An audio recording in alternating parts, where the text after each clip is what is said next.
This is the flow of God's own state. Thank you very much for joining us this morning. Of course, it is still the morning spice, and this is the platform, the pinnacle of all discussions. We deal with those critical issues, we dissect them so that you can make better decisions in the nearest future. Today is not going to be different. We have something very important to talk about today as regards the affairs of political parties in Nigeria, even as we use the All Progressives Congress as a point of contact. If you're so much interested in politics, I think you should stay by your radio set, because you're about to get informed, but more like a politics 101, and the powers, the deciders, I mean, those who control activities of a political party, as we look at the APC National Convention conundrum and the powers wielded by the governors and maybe former governors of the party. You remember what played out over the weekend by in Osun State, and even as we look at the PDP also, and how much powers should be given to a sitting governor or a former governor in a political party. You know, the strength of any political party, derives from the framing of a constitution which provides for equity, for fairness, and of course liberty of thought, a choice, and advocacy and compliance by all party organs and the members of the constitution. And the state of any nation that practices representative democracy merely reflects the social and legal state of the political parties that has its leaders. And Nigerians have so much interested in the affairs of political parties, because that will be what we transform into a smooth democracy that we are all yearning for. So welcome on board. My name is Michael Oni, and like I said, we're looking at how can we have parties, political parties, without so much of intrigues playing out like what is playing out. Remember back in the day, during Jonathan's administration, there was a time some governors kicked against Jonathan and said, and that was more like the fall of Jonathan during his administration. In the People's Democratic Party, about seven of them, and they defected. That was it. That was the fault. So we're asking, especially for someone who has been in the corridors of powers this morning, how much of powers should be given to the governors, and how much of power do they wield? Are they that important? Look at what is playing out as far as the Electoral Act Amendment Bill is also concerned, and these governors are also being fingered to be behind this. And anyways, let me bring in my guest this morning on the program, Chief Ralph Egbu. Of course, he's a regular on this program, and also he has been in the corridor of power since the military days and down to the civilian rule of government. Chief, glad to have you join us. Good morning to you. It's always my pleasure to be with you. Thank you very much for joining us this morning on the platform. I'm sure you've studied the state of polity as far as party politics is concerned in the country, using APC, the All Progressives Congress, as a point of contact here. Why do governors have wield so much powers in decision-making process in political parties? Well, the word people like using nascent democracy has been part of the brain, in the sense that the political class in Nigeria want to be learning for as long as God knows how long. Those are part of the problems, lack of proper understanding of what politics ought to be. I heard you mention intrigues. Yes, intrigues are part of the game. But I have always said, if you remember, that you can do your intrigues, but then subject yourself and your group to a credible political or electoral process. Let that be the decider. Intrigues will always remain part of politics. So we have hidden under the atmosphere of this is nascent democracy and so on. So And politics is money. The man who controls the purse seems to control the entire order. So they have taken much more higher degree of influence that ought ordinary to be the case. But otherwise, I don't see anything wrong. Every group must have their interest. Whether if you are a governor, you want to maintain some degree of legitimacy, you want to have some degree of influence. It happens in America. When you saw, let me begin from where I can remember, you saw the Clinton era, and then you saw it dovetail to the first black president with even an Islamic, slight Islamic background. It was possible because a group was interested and their group had enough of influence. But the only difference is that all those interests and makeup are built over time and then subjected to credible electoral process. You will see that no matter how strong the Bush, you remember too, in the Republican Party of United States, we're taking those as example. You will see that the Bush family have produced, I think, 2 presidents, and at a time there were 2 governors handling 2 of the most important states. I know that one was in Texas or thereabout, one was in Florida, if you remember, the same time, the same first and second tenure. Why their father and then another son became president of America. So I don't play that. If you're going into politics, you prepare for the intrigues. So what should be the interest? Like I have always of... demanded, let the intrigues be subjected to a credible leadership recruitment process. That is where what should be the level of influence of governors and maybe some stakeholders in deciding the affairs of the party? Because I believe affairs of political parties should be left to those that are to decide it according to the constitution of the party. Why do governors have so much influence? We have, in some situation, in some states where APC is not in power, is not a party in power, we have situations where former governors do have so much of influence. The same thing is also playing out in PDP. Must they have influence? But many persons will say it is the structure. They have the structure of the party. Why is that important? It's important. You mentioned that politics is not something you play standing alone. The real meat of politics is a structure. People masking or people standing behind you. Any leader without a structure, any leader without the people that are under your influence will be like an actor. You just act and live, no influence. It will be like drama. So the crux of politics is structure. Now, I began by saying nascent democracy. Nascent means that we never want to grow. We think that we can never get it, that democracy is alien. Well, I don't think it's totally alien, but given where we are and then the character quotient of political players, we have refused to grow. Otherwise, there's nothing wrong with the, like I said, intrigue. Now, how much influence should they battle? Now, power is the end point of whatever struggles you do, because you must have a platform to pursue whatever vision and ideas you want to. So power is it. That is why you see that the contestation of power is extremely very fierce, especially now that it is beginning to dovetail to business and politics and power. For many people now, it means big business. So it's very fierce. Now, what am I talking? Concept of power.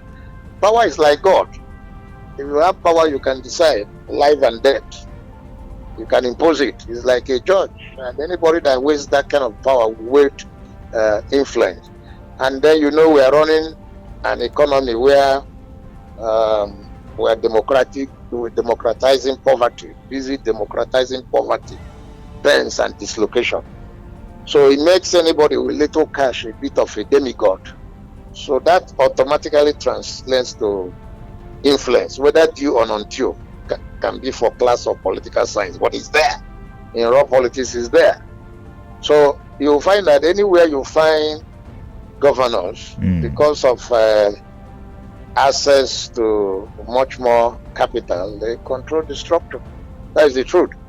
Should it be so? Well, I told you, it could be so. It could be so if, supposing they were to play ID politics, it could be so if you are able to put down a group that is so strong enough that can dictate the pace.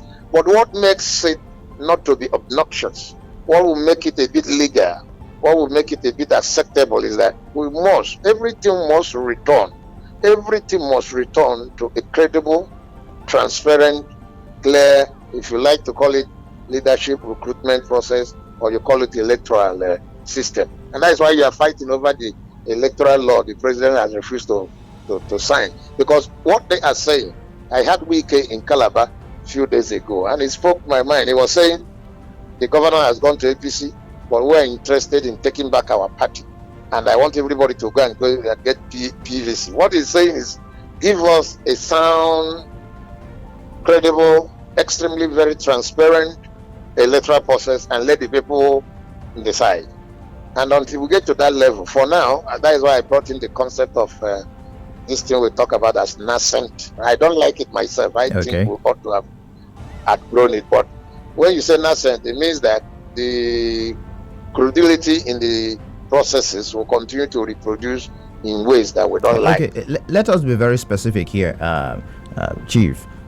Let's look at the let's use APC, the All Progressives Congress, as a case study here. The National Convention conundrum and the progressive governor's influence.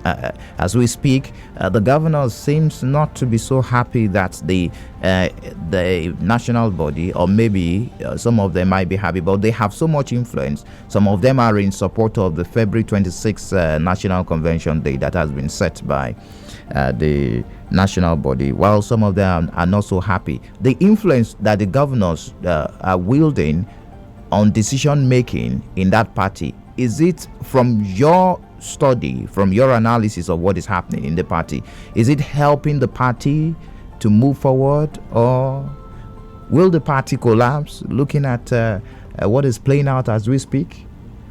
There is nothing happening there that is terribly abnormal. This is politics, I've told you.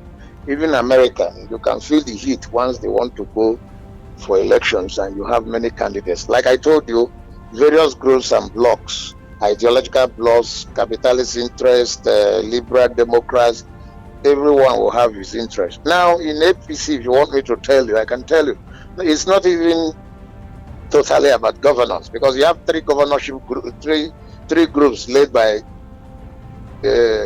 different governors, each struggling for which of their list will be acceptable. You see where the problem comes in. As I'm talking to you this morning, there are about three factions. The governors are not even on their own. Fayemi is leading one. Two others are leading different. Is it the governor of KB or something? And another one leading another one. About three of them who want to reach the president and present their own. Bono, the party chairman, party interim chairman, another group want to have the upper hand. There's no problem with it. See where there is problem, like I keep saying. If they had an elected party leadership that knows its onions, you understand what I mean? Yes. You put up the subcommittees, you put up everything, and you say, okay, let us talk. Politics is also a game of, after the tension, we talk. Because we would have sized ourselves and seen this. Then we talk. We say, okay, A, you have this strength, B, you have this strength, we concede. So there's nothing wrong with consensus if it's done with a pure motive to reduce acrimony and then enhance sense of unity and belongingness. But it must be transparent. So we sit down without diminishing any group. We say, okay, let's talk. We perceive your strength to be higher. You take national chairman. We perceive you to be well suited for. Then you divide, just like PDP did. PDP had a similar decision, just that they were a bit of astute. They brought in experience which they have gathered over so many years. Mind you that if we want to say the truth, PDP has been an offshoot of the ruling party from independence. NPC to MPN, then to, that is the property class, yes. Property and business class. So they have been more in power. But so you could see how what would have turned sour. They were able to manage it, even though not in the best, I can say that, not in the best democratic transition. Because sometimes the way we go about these concessions to still leaves power where you don't want it to be. Now, APC have not shown the same dexterity. That is why. Otherwise, there is nothing wrong in governors saying, then former senators, they have a Senate president saying, Malami is strong there. I don't want to tell you, as a journalist, I should know. I know what Malami has done. I know what they have done to the interests of Tinubu. But those are things you get within power play. But like I keep insisting, and I hope you get me clear, I keep insisting that there is nothing wrong with intrigues. It's part of the game anywhere, whether in Russia. You can see what Russia and America is. And America. America and versus the entire Europe are doing. It may not get to war. It may look nasty on the surface, but it is adroitness. We call it adroitness in politics. But when it is playing out like this, we're expecting to the party leader, I mean the president, who on that platform he became the president of the country, to be firm. What do you make of his reaction and the decision he has taken so far? It looks like he has not even taken any decision so far. I think you must give it. I want to be honest with you as a journalist, because sometimes I don't like talking as a politician. I want to talk as a journalist who is keen watching the political system. I would give it to Buhari that he had tried to see whether he can allow the system run. Yes, he has always been invited to take critical decisions. Now the convention is shaky because he didn't give them audience. And I'm aware as a journalist that by tomorrow this convention will be postponed for another two weeks. You're so sure of that? He's meeting the governors tomorrow, Chief. I'm a journalist. You will hear it. Okay, you have your way of getting info, anyways. Because I talk so that I can write. I'm a columnist too, with Sunday Sun. So you keep asking questions and calling and finding out what is going on. So they are asking him presidency now, throw your weight, which is also an aberration. But he will do it. He will do it. So I have no fear that they will get over it. But whether it is good for the system, it's not good for the system. Exactly. Let me tell you something. That's the question I'm asking, but because we have so much of this aberration in our system, not only the APC, we've seen it in several parties. They are not healthy for the system. Let me give you even one. I don't even want to talk about these dating tricks and so on. Let me give you one. Predictability is a part of credible elections. Those people in that party or PDP or ABGA or SDP, the same thing is happening in SDP. I should be able to know that on February 6th or February 15th, or like the PDP, was it in October 23rd or October 5th, that my party will go for a convention. I don't know whether you get what I mean. I'm getting you. And it will help planning. Now, what APC is doing now, may invariably, if we go by what INEC is saying, it could affect the presidential elections for next February, because there's a time specification for issuing certain notices, and I had that one according to INEC's roster. Yes, which is so something recognized by the major law, announcement by the ought to happen Constitution. this week, because that election will be by February 2000. They've not started selling form, Chief. Neither have they set up various subcommittees ahead of the. That's what I'm saying. So I said to that extent that it's affecting predictability. It is also wrong, and it's unhealthy to the entire system, not even to the party. As to whether it would diminish the party, no, but it is creating plenty of unhealthy situations for the general polity. That I think so. I will feel so. If you say it is not bad, this intrigues is actually expected. The political parties where you have people of different opinions rubbing shoulder, it's not bad, especially the governors. But it is doing the damage to our democracy, especially talk about the party politics in the country. When can we say the governors should leave party politics, especially when they've been elected, and not think about structure? We just talk about structure. Who holds the structure of the party? You cannot tell a politician, you cannot tell fish to leave water. That will in itself be utopian. That is something that is impossible. How do you tell it? The governor came on the platform of politics and automatically, having joined and sought public office, he's a politician. So do you ask the politician to leave politics? So let him show interest. Let them do whatever they want to do. But at the detriment of the party collapsing, because that's what's it won't collapse. APC. But what I'm saying, that what will strengthen it and make participation interesting is when they have done whatever they want to do. That is my own perspective. Let the party officials, if it is open primaries, let us run open primaries. Okay, I was an advocate for open primaries. Why? If we do it thoroughly and everybody is in that venue, and we put the time and make it predictable that party people are expected on social day to gather, everybody will put his party card very well. We define the rules and we come out there and without removing anybody that can prove or there's a means of proof. So let the process be credible, and some of this cry will vanish. Everybody will begin to adjust, including the governors you are afraid of, including the president. So for me here, I can give credit to Buhari. Buhari has tried to distance himself, pretending he is not seeing wanting the forces to play out and cancel each other.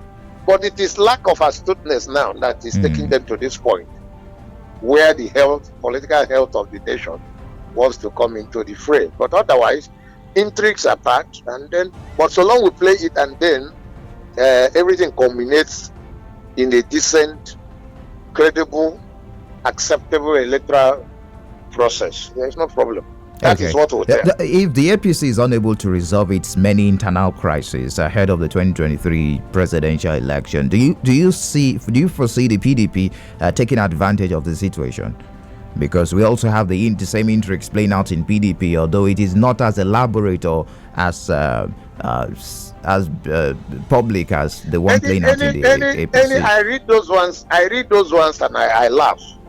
As a master strategist, strategy in politics myself. Yes. If I'm depending on the crisis in another party before we win, I will be of all men most miserable, or of all politicians most miserable. Any party that wants to win any election anywhere must be prepared for it. Their programs must be, their strategy for reaching the people must be clear, and their determination must be unwavering. So it's not a question of whether they will fight or they will not fight. Who knows? Even in SDP, I told you they are fighting now between Aguilera and one House Ahmad. Yes. Who knows who will be the presidential candidate? After will still fight their own. GDP will fight again when he goes. I don't want to tell you, if they don't give the South is the presidential candidate, definitely. If by chance the other people give a Southeast or anything, it could have ripple effects. So there will always be these intrigues and fallout. But what will determine the victory of any party is the resoluteness, strength to convince the people, work hard, and let the people know why. Whether your party is a true representation of the face they want. Finish. All right. We need to take a break now. When we return, we're going to return to you and, of course, finalize our conversation with you this morning before we get reactions on the phone lines. It is still the platform, the pinnacle of all discussions, right here on Flow 94.9 FM, the flow of God's own state. I call it Politics 101 because we're going to the roots of politicking in Nigeria, the structure, who holds the structure, the amount of influence the governors do have in decision making, and especially in political parties. And even as we use APC, the National Convention in APC, the conundrum as a case study. Stay tuned. Yes, indeed, it is still the platform, the pinnacle of all discussions, right here on Flow 94.9 FM, the first edition for a new week. Today being the 21st day in the month of February 2022, and of course, this is Flow 94.9 FM. We're talking party politics, APC National Convention conundrum. Although we're using APC as a case study, we're looking at political parties in general, and of course the governor's influence in decision making of course, as far as party politics is concerned. Just before I let you go, we've been speaking with Chief Raf Egbu. Chief Raf is a former secretary to the Abia State government, a columnist, and of course, he's been in the corridor of powers right from the military days down to this moment. So he has an idea of what we're talking about, and he has really done justice to the analysis. But just before I let Chief go on the program this morning, Chief, I'm sure you've been following the intrigues also, let me use that word, playing out concerning the Electoral Act Amendment Bill. Mr. President told the lawmakers, in my opinion, I think they've been backing, but they cannot bite. Mr. President said, include consensus. They included it, return it. But despite that, the president is yet to append his signature to this very important bill that Nigerians are waiting, believing that it will shaping and strengthen our democracy in the country. What do you make of what is playing out? Looking at the influence of the governors this time around, to be specific, progressive governors. It seems they have an interest in this, which many have termed fight between the lawmakers and the governors. Well, I see it as one of the outcomes of abdication of key political responsibilities.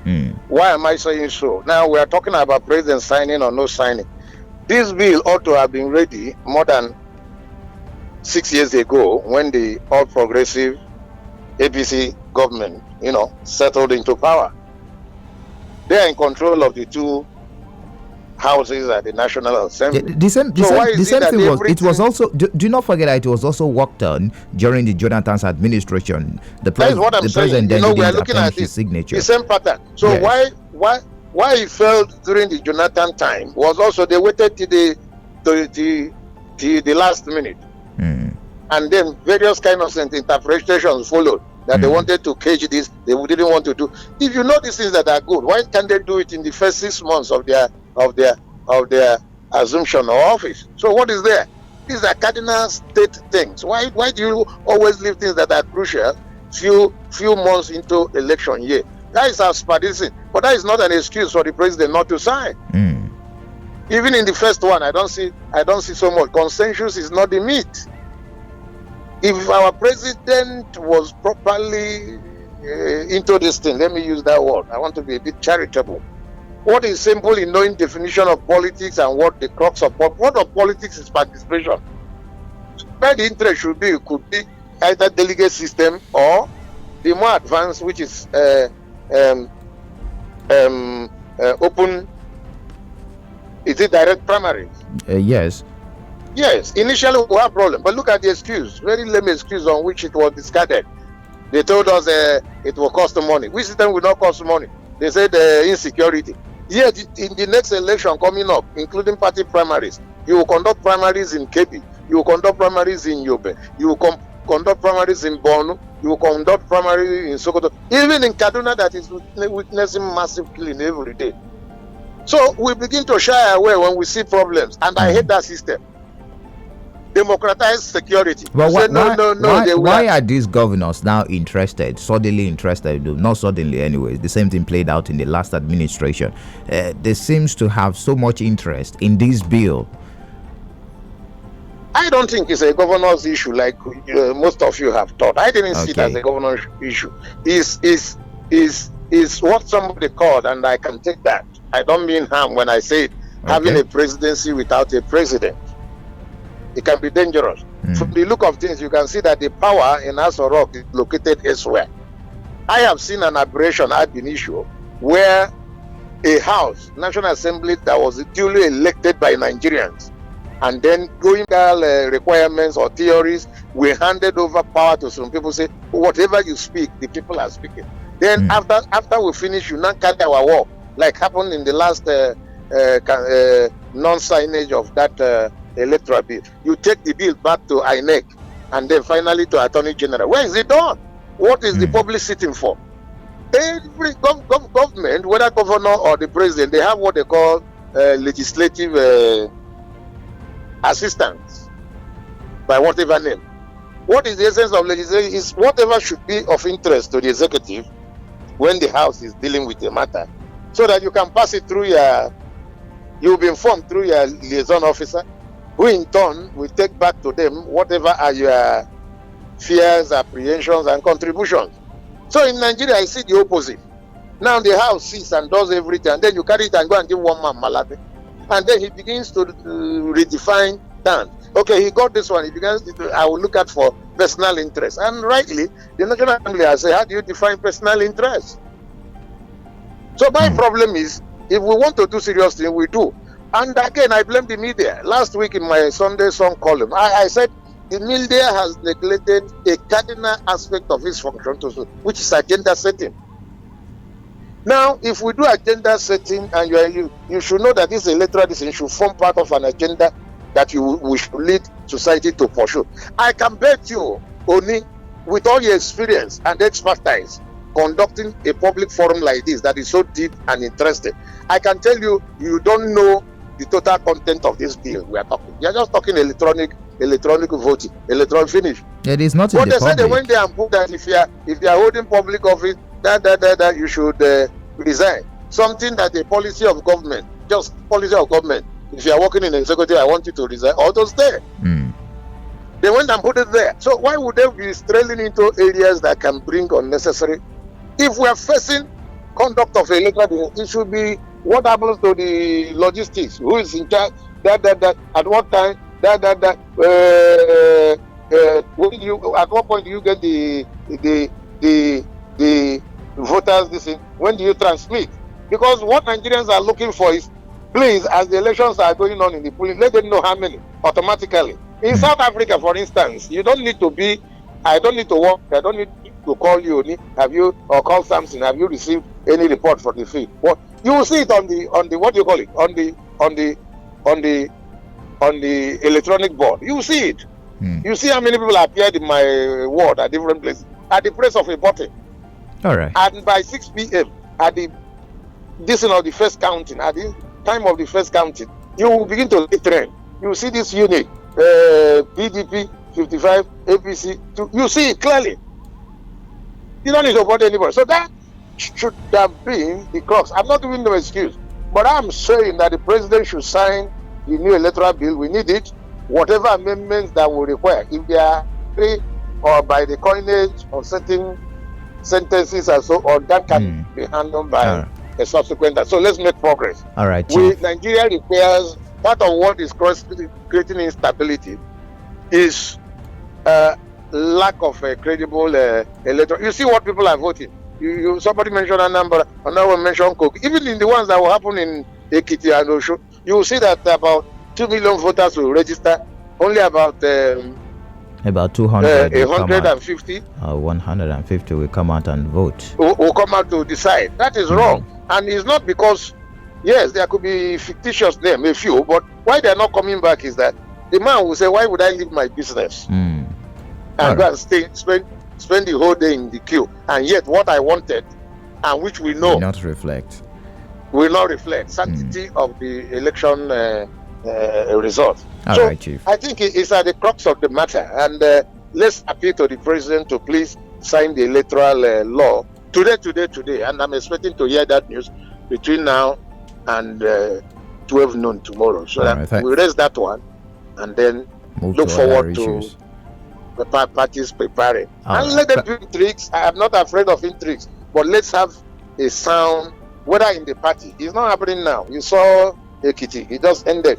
Areboshola was crying that his men were chased out. Everybody should be there and participate, and you see the results clearly. All right, Chief. I want to really appreciate you for your analysis this morning. Thank you very much. Thank you for the privilege, and thank you, my listeners. All right, that's Chief Rafi, Public Affairs Analyst, former Secretary to Abia State Government. Let's have your thoughts on the program this morning. 0808 182 6949. 0811-605-2949. What do you make of the APC National Convention conundrum and the progressive governor's influence, of course, as we've delved into party politics this morning on the program? Hello, good morning to you. Very good morning this morning. Mr. Michael. You're welcome. This is guy for him. All right. I think the virtual guest has spoken well. Mr. Rafi, if you look at this, the aspect of the National Assembly, after they have done the needful to transmit the electoral deed to Mr. President. And when I say he has spoken well, when we have a elected president and the function and the work is distributed to presidents, that's why we are getting this wrong. And if you look at the Malawi, there's a platform I ask this question. Malawi has every right, every latitude to decide. Or to be the one now to be saying that he will not look into that again and see if there's any individual interest, any personal interest. I think that was going somewhere. All right. This is why I always say this. I always say that if National Assembly knows their position, knows their right, you have to come there the for them to come in and use their veto power. Right. They can do the needful and they have their stand. I think they have a better place to go. If not, this they're not deciding. Thank you. Thank you for your take. Keep your comments coming. Don't forget the APC issue and also the influence by the governors in all these issues, even the Electoral Act Amendment Bill. Hello, good morning to you. Hello, good morning, Mike. Good morning, welcome. It's Okafor Chinedu. I'm calling from Omar. You're welcome, Mr. Okafor Chinedu. Okay. I think APC as a political party is being controlled by a cabal that are seriously working to pull the party down. And unfortunately, just like our guest said, that we have a system, the presidential system, or a presidency that is working without the president.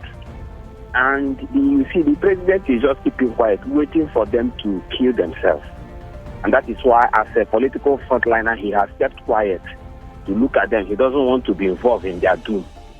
And if care is not taken, it will happen. They will kill themselves with different court litigations. Then also on the electoral bill, I see imposition of candidates. I know electoral bill or no electoral bill, the only thing that will settle all these challenges we're experiencing in Nigeria is restructuring and new constitutionalism. This is the only thing that will put all these abnormalities right. So if we say electoral bill amendment or whatsoever, there are still other challenges of mismanagement that we are facing in this country. So it's only restructuring that will set up the political structure for all the different political parties, and will set up a system that will be organized enough to take care of the masses. That is my take this morning. Thank you very much for your take. Hello, good morning to you. Good morning, Michael. Happy New Week, my brother. Thank you very much. I remember Mr. Prince Will Swangu from Homonachi Noble Government area here in Muslim. All right, Mr. Prince Will. My son's name is Tegu. Is he in the studio? Good morning, sir. No, he's not in the studio. He spoke to us virtually. All right. I believe, Mike, one of the Ghanaian writers, Aikwe Ama, he said that he can see the end of things even at the beginning. I can see the end of whatever APC does at the beginning of their inception. You cannot tell me that a president who directed National Assembly to electronic voting is not delaying it. Why is it so? It does mean that they have a clandestine act to thwart this our democracy. And advice to every Democrat is this: let us use the approach of Rivers State.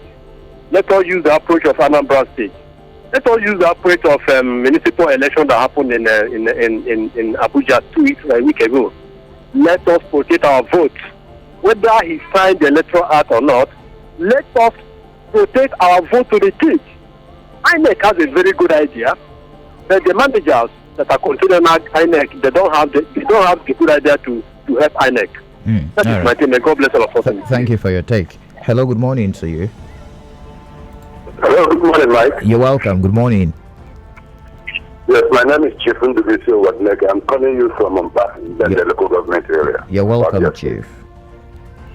Yes, Mike. You see, the issues of APC not being able to hold their convention in 5 days' time is mainly because there were 3 parties that formed APC, that joined together to form APC. That is DPC that belonged to Buhari, MPP that Ogunayano was leading, and ANC that Tinubu brought to the board.